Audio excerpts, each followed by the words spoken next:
Welcome back to the Twist of Fate podcast, where you can find your inspiration to make your dreams come true.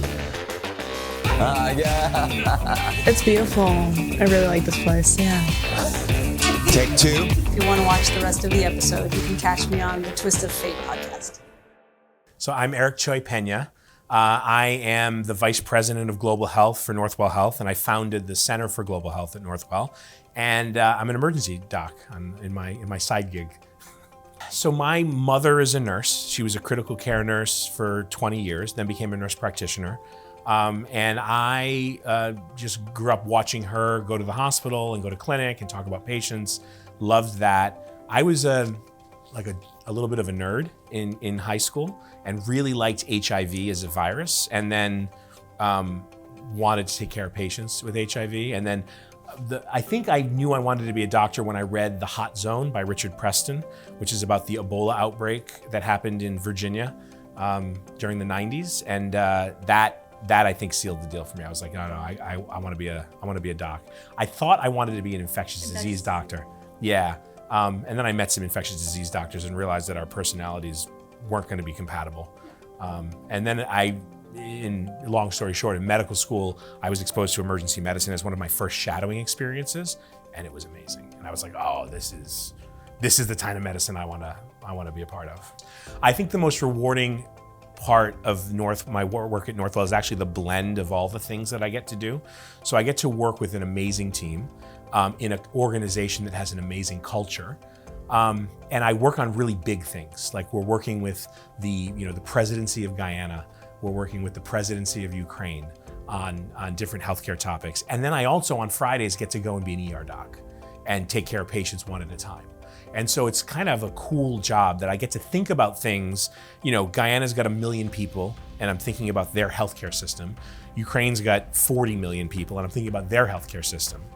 And then I get to go home, go to the ER, which was, I said home by accident, but it's my home, my medical home.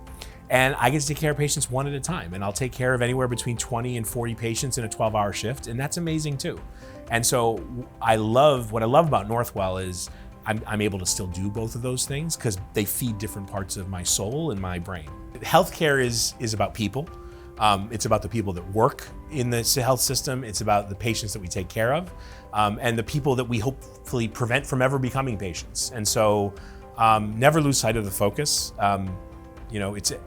We're one of the only fields where coming to work each day has a direct impact on people's lives every day.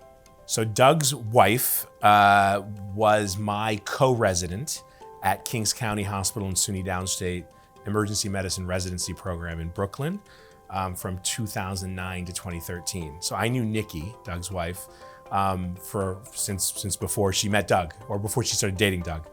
And then Doug and I became friends. We naturally hit it off.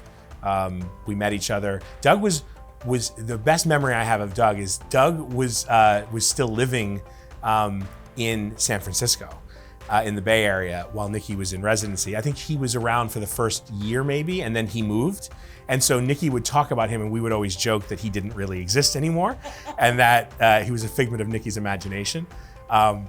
So I was like, oh, you have to go call Doug? So we would joke with her about that. But no, he's a great guy, and we've stayed in touch, and he's one of the people that when we came to the West Coast 2 years ago or 3 years ago, we came to the West Coast with our kids. We were going to Disneyland and riding the Amtrak train, and we let everyone in California that we knew know that we were going to be there. And they were one of the only families that was like, oh, come on over. We'd love to see you. And we spent an afternoon, with our kids playing in the backyard, and it was really nice. So I want to talk a little bit about, what I think is unique and special about Northwell in the global health space and how we kind of came into it. I want to talk about when you say that you are going to let your local partners kind of lead implementation, what that means. Because I think there's a lot of people that say they're stakeholder-led or that they're localizing the assistance or aid, and I don't think it often gets done. I think a lot of it's lip service. So I'd be interested in covering that. And then, I'm interested in hearing what Doug has to say. This is actually the first conversation Doug and I will have in about 2 years. So, it's great that it's going to be on camera.